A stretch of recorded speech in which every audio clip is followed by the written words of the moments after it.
He has something to say.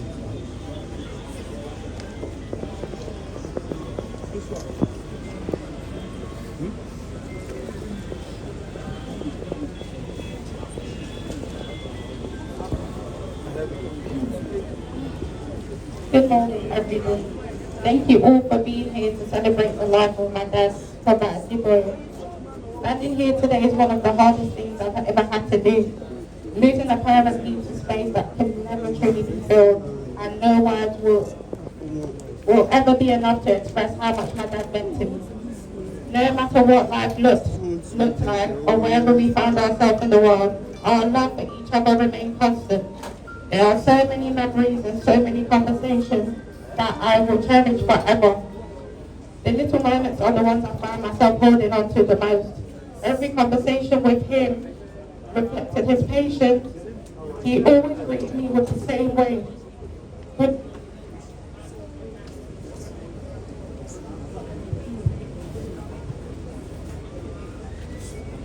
Good morning, Mother.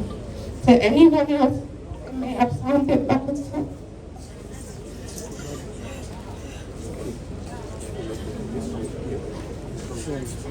To anyone else, it may have sounded like a simple greeting. But to me, it was his way of showing love. And hearing those words became something I looked forward to. My dad was just more than a father. He was a son, a brother, a husband, a family member, a friend, and someone who touched the lives of so many people. We all knew different sides of him, but we are here today because in one way or another, he made an impact in our lives. Today isn't just about saying goodbye, it's about celebrating his life and remembering the legacy he left behind. Dad, I hope you knew you were loved. Thank you for the gift of life, for the memories we shared, for the patience, for the memories, and for being my father. Although I wish we had more time together, I find comfort in believing that you are now at peace. Before I finish, I would like to express my sincere gratitude to the Lagos State Government, the National Union of Road Transport Workers, our family, friends, and everyone who has supported us during this incredible, difficult time. Your prayers, kind words, visits, and unwavering support has brought us comfort and reminded us that we are not alone. On the behalf of my family, thank you for standing with us as we honor our dad's life. Thank you all, and may God bless you.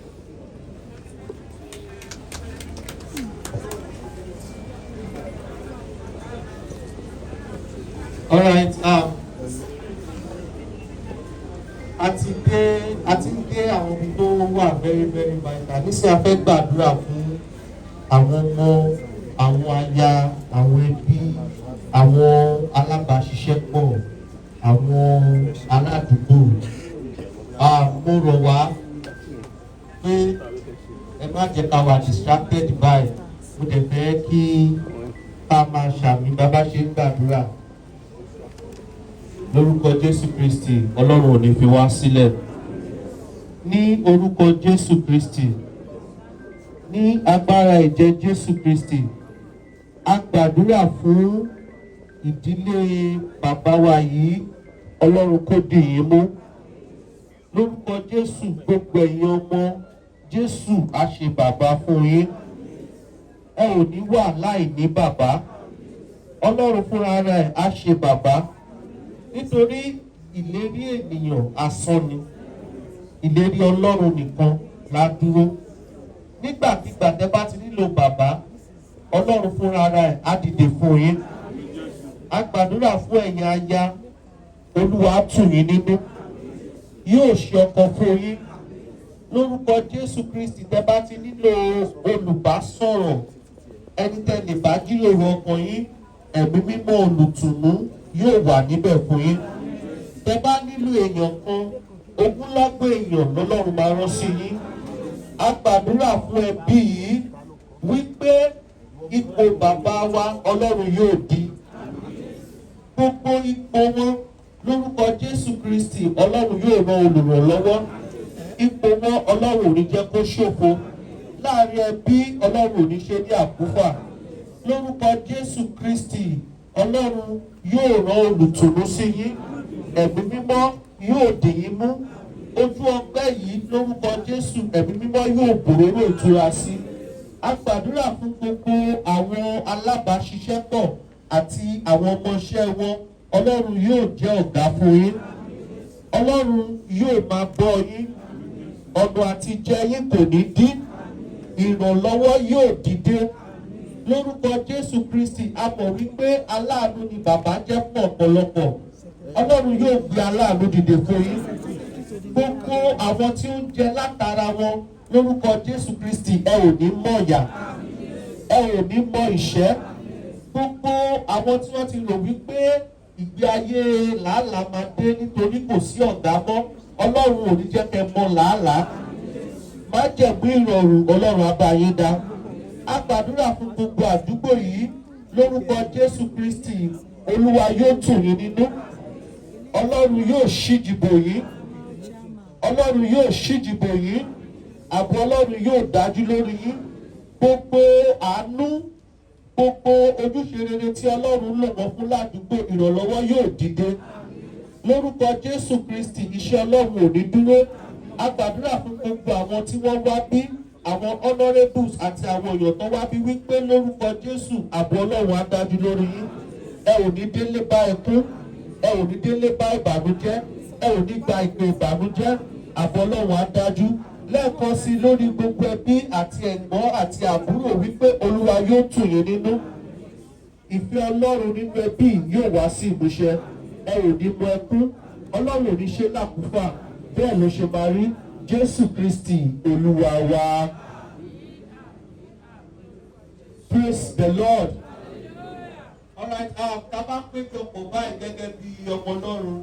Ìpéjọpọ̀ yóò ní pé tí a bá ṣíra wa létí. So ní báyìí à ń lọ láti gbọ́ ọ̀rọ̀ ìṣítí láàrin ìṣẹ́jú díẹ̀. Mo bẹ̀ wá, ẹ jẹ́ ká fọkàn sí. Ẹ ké hallelujah. Hallelujah. Mo gbà ní àdúrà ní orúkọ Jésù. Ọlọ́run á tù gbogbo wa nínú. Amen. Mo kí ìdílé bàbá wa Ajiboye. I greet the family of our father Ajiboye. A kú ìfẹ́rakù. Mo kí ará, mo kí ọ̀rẹ́, mo kí gbogbo aládùúgbò pátápátá. I greet everyone, friends, family. Olúwa yóò wà pẹ̀lú ẹnì kọ̀ọ̀kan. Amen. Gẹ́gẹ́ bí àdúrà tí a ti gbà síwájú. As we have prayed earlier, Olúwa máa tù wá nínú. the Lord will comfort us. Olúwa máa tù wá nínú. The Lord will comfort Ẹ jẹ́ us. kí n gbọ́ àmì yín. Ẹ jẹ́ kí n gbọ́ àmì yín. Let me hear your amen. Láàárín ìṣẹ́jú díẹ̀ tá a fẹ́ lò yìí. In few minutes that we are going to use, Ẹ jẹ́ kí a fi ọkàn sí i. let us put our mind here. Ẹ jẹ́ kí a fi ọkàn síbí. Let our mind be here. Kò sí irú ẹkún tí a lè sun No matter the cry tí ó lè tún dá bàbá wa padà mọ́. that will restore him back to life.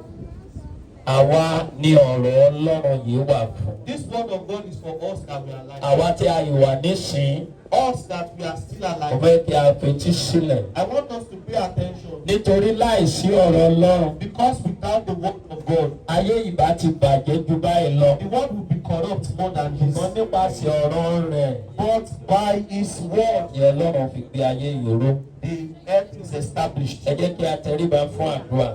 Shall we bow down to pray? Ọlọ́run ayérayé, àwa gbé ọ̀gá nítorí ẹ̀yin Ọlọ́run. Onínú gbogbo kásá máa ṣọpẹ́ fún ọ. Gbé ọ̀gá fún ìgbé ayé tí bàbá wa yìí lò. Ní orúkọ Jésù gbọ́ ọpẹ́ wa. A fẹ́ gbọ́ ọ̀rọ̀ rẹ, Olúwa ṣí wa létí. Fún wa lọ́kàn ìgbọ́. Bàbá níbi tí ọ̀rọ̀ náà yóò bọ̀ sí jẹ́ kó jẹ́ bí iyè. Ká má di ẹni ìtanù.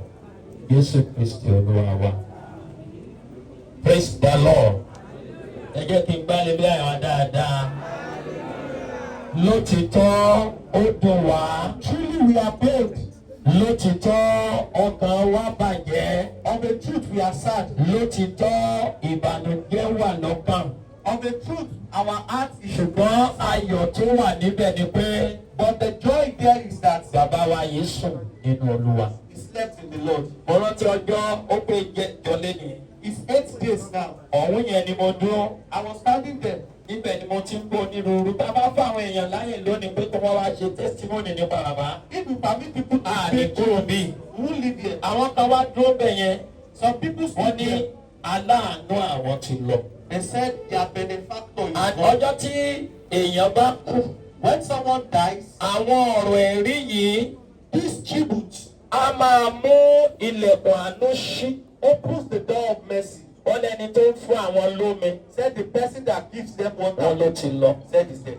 Onírúurú ni à ń gbọ́ ní ọjọ́ náà. So many testimonies were said. Ṣùgbọ́n but ọ̀rọ̀ Ọlọ́run wà fún ẹni tó ti kú. But what of God is not for the dead. Àwa alààyè ni ọ̀rọ̀ yìí tọ́ sí báyìí. It is for us that are alive. Mo kàn fẹ́ pè wá sí àwọn àkíyèsí. I just want to call our Nítorí pé attention to some things. ọ̀pọ̀lọpọ̀ ń wá. Because many of us, Àgàgà àwọn tí Ọlọ́run bá bùkún fún tàbí tó dání ọlá. especially those that are blessed A by máa the ń Lord, gbàgbé ọ̀rọ̀ Ọlọ́run. we forget the word of Àwọn God tó ti pèsè sílẹ̀ fún wa. that is provided for Nínú us. rẹ̀ ni wọ́n kà nínú ìwé oníwàásù lẹ́ẹ̀kan. Part of it was read in the book of Ní orí kẹta Ecclesiastes, ẹsẹ̀ kejì. chapter 3, verse 2. Ó ní gbogbo ní ìgbà tí àkókò ṣe kéde ló wà fún. There is time and season ọ̀rọ̀. for everything under heaven. Ohun tó tẹ̀lé ní ẹsẹ̀ kejì ni wípé Verse 2 says, ìgbà bíbí ni. a time to be born. Hallelujah.